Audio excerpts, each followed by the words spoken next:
May 29, 1945. High above Japan. The sky fades from a pale morning blue to a deep, dark, unforgiving cobalt. 6 miles up, 30,000 feet, the air is thin, the temperature is brutal, and the Earth's curvature is just visible on the horizon. For the young American pilots of the 7 Fighter Command, it's the loneliest place on Earth. Gripping the controls of their P-51 Mustang fighters, they scan the vast emptiness, every muscle coiled, every nerve screaming. They are the guardians, the shepherds, for a flood of silver behemoths flying miles below. More than 450 B-29 superfortresses are droning towards Japan's great port city, Yokohama.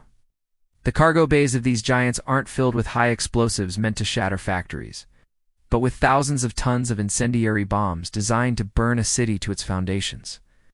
The Mustang pilots, flying some of the longest and most perilous missions of the war, know their job. They are the shield.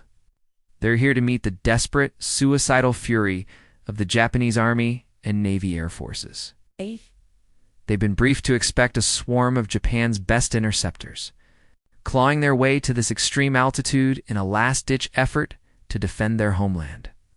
They are ready for the dogfight of their lives, a swirling vortex of cannon fire and machine gun tracers.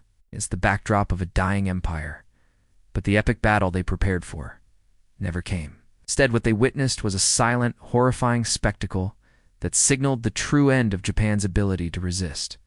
The most important fight of the day wasn't the one they had trained for.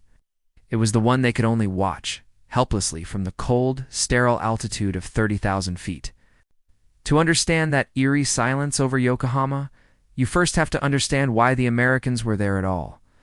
For years, a single, agonizing problem had plagued U.S. planners: distance.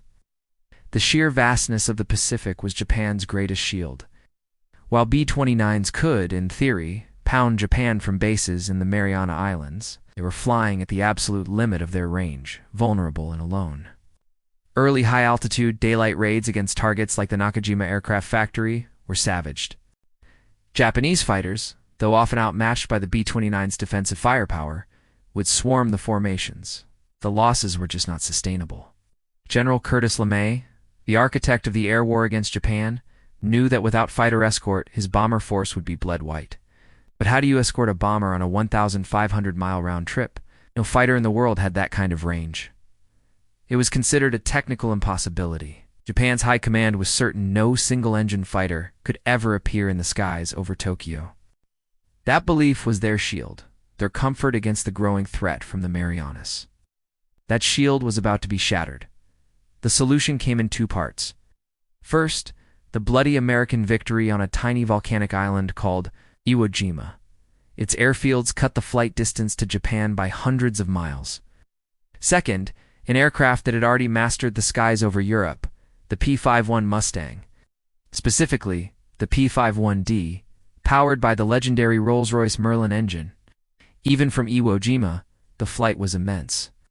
American ingenuity went into overdrive. The P-51 was modified into a very long-range or VLR variant. Every non-essential piece of equipment was stripped to save weight. In its place, a massive new fuel tank was installed behind the pilot's seat. Combined with 2 enormous 110-gallon drop tanks under the wings, the VLR Mustang became, in essence, a flying fuel drum with an engine and 6 .50-caliber machine guns. On April 7, 1945, the impossible happened. Over 100 P-51s took off from Iwo Jima and escorted B-29s all the way to Tokyo. For the Japanese, it was a psychological cataclysm. The fighters they believed could never reach them were now overhead. The sky itself, once their ultimate defense, had been breached. The American pilots, with their silver steeds, had earned a nickname: the Tokyo Club, and they were about to bring their unique brand of devastation to the port of Yokohama. The mission on May 29, 1945, Mission 186, was staggering. The plan called for 517 B-29s, though after aborts 464 would make it to the target area to protect them. 101 P-51D Mustangs from the 15th and 21st Fighter groups took off from the crowded airfields of Iwo Jima. The target wasn't a specific factory. The target was the city of Yokohama itself.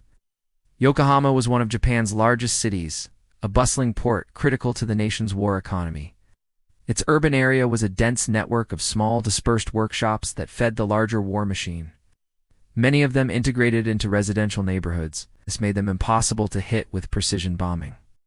LeMay's strategy had therefore shifted from precision daylight raids to mass incendiary attacks. Designed to burn out these vast industrial urban zones, Tokyo, Nagoya, and Osaka had already felt the fire. Now, it was Yokohama's turn. For the B-29 crews, this was a daylight mission, a change from the recent low-level night raids. They'd be flying in formation at altitudes between 17,500 and 21,000 feet, hoping height would give them some protection from anti-aircraft guns. But they knew it also made them prime targets for interceptors. The Mustang pilots, taking off at 6:30 a.m., had a grueling journey. To save fuel for the fight, they flew low over the water, at one point dropping to just 2,000 feet to slide under a weather front. Then came the long, slow climb to their escort altitude. They met the massive bomber stream near Mount Fuji, a landmark that Major Jim Van Hay recalled as standing out just like it did in the pictures. As the combined force of over 550 American aircraft approached Yokohama, the Mustang pilots spread out, forming a protective top cover, their engines humming in the thin, cold air. They scanned the skies, eyes straining for the first glint of an enemy fighter. The B-29 gunners below did the same, fingers resting on the triggers of their .50 caliber machine guns. Everyone expected hell to break loose at any second. As the P-51s reached their patrol altitude of 30,000 feet, a strange and unnerving reality set in. The sky was empty. The desperate defense they'd anticipated was nowhere to be seen. Minutes ticked by, turning into an eternity of tense waiting.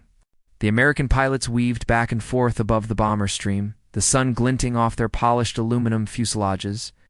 There was no one to fight. Where were the feared Japanese interceptors? Where was the Kawasaki Ki-61 Tony, the agile Nakajima Ki-80 for Frank, or the high-altitude J-2M Raiden, a plane designed specifically to kill B-29s? American pilots knew these aircraft were formidable. They had clashed with them in intense dogfights over Tokyo. But today, over Yokohama, there was mostly silence. This absence wasn't a sign of surrender. It was a symptom of a nation on the verge of total collapse. By May 1945, the Japanese war machine was sputtering. Years of attrition had taken their toll.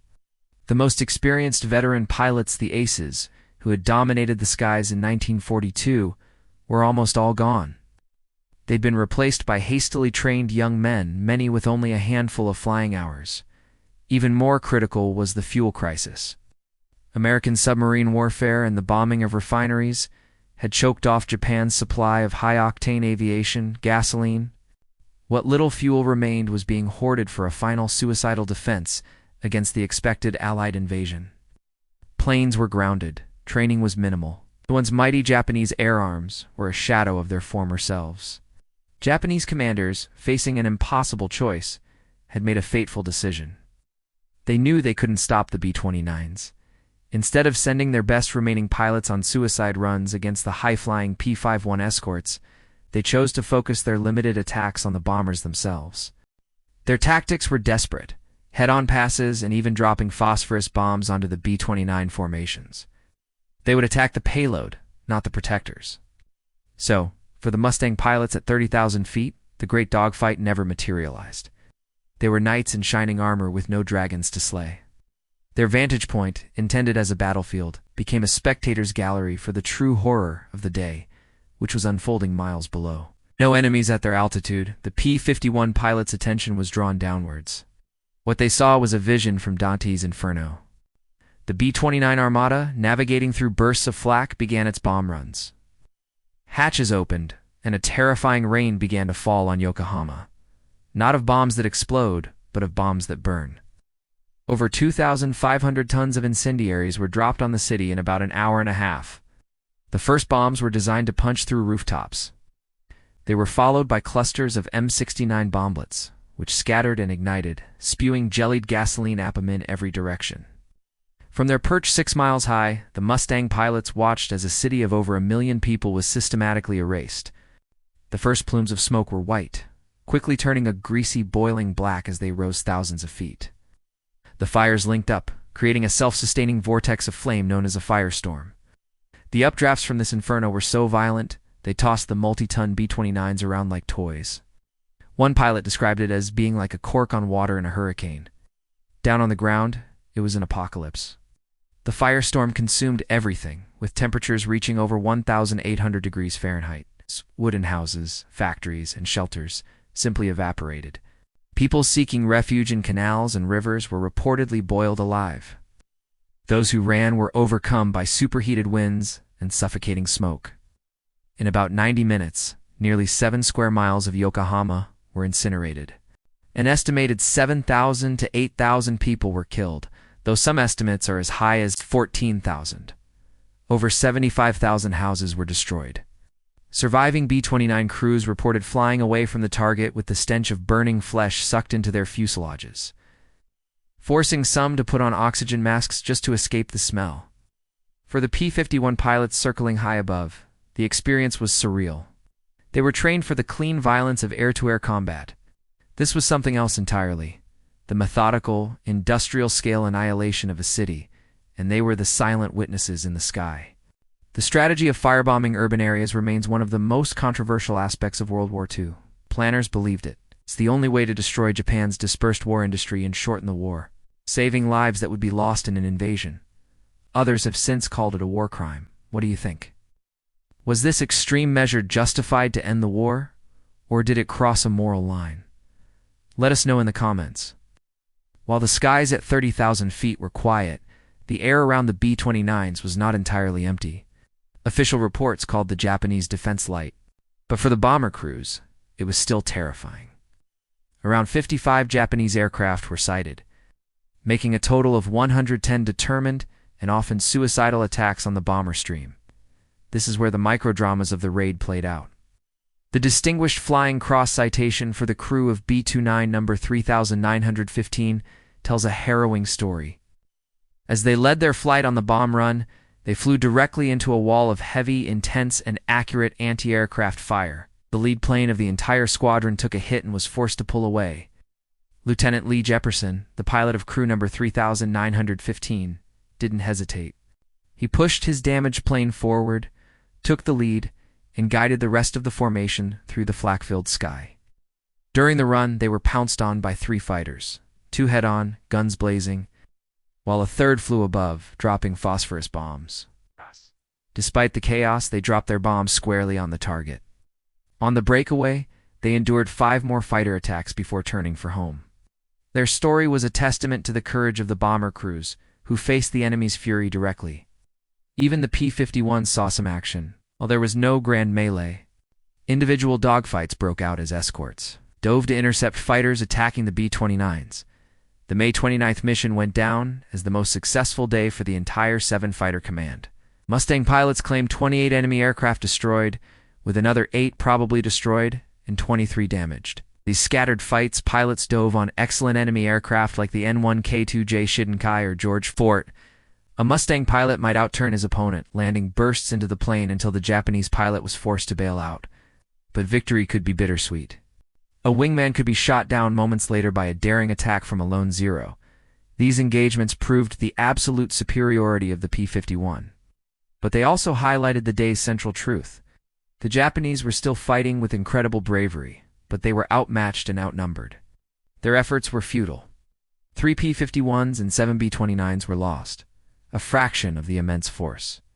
The armada had been bruised but not stopped. Yokohama was left a flaming ruin.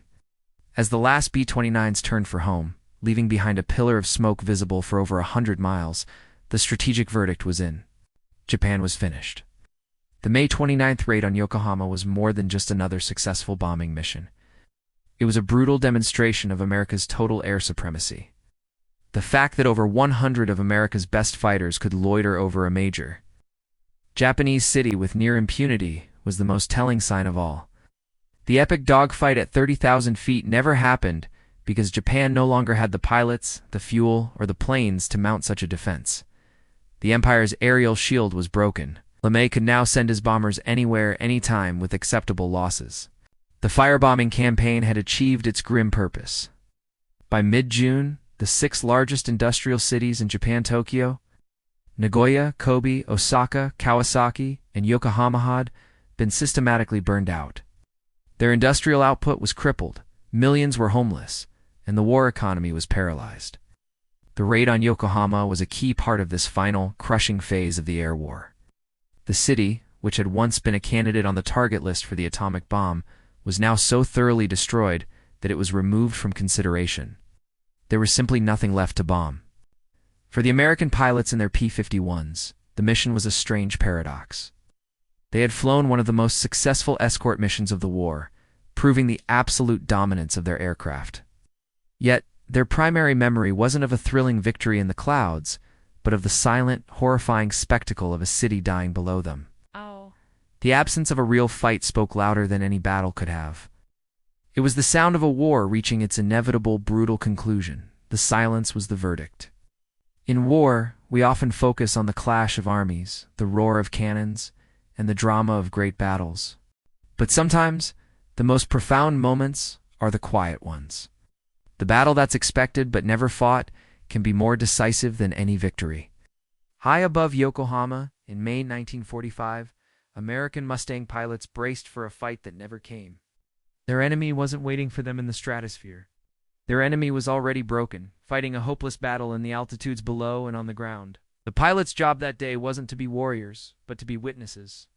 Witnesses to a firestorm that consumed a city, and to the undeniable proof that the Japanese Empire had lost control of its own destiny. The silence at 30,000 feet wasn't peace. It was the sound of an empire collapsing under the weight of overwhelming industrial might and technological supremacy. It was a quiet, chilling preview of the final, terrible acts of the war that were still to come. Thank you for joining us for this look into a lesser-known, yet pivotal moment of the Pacific War. If you found this story compelling, please hit the like button, subscribe, and ring the notification bell for more deep dives into military history. We'll see you next time.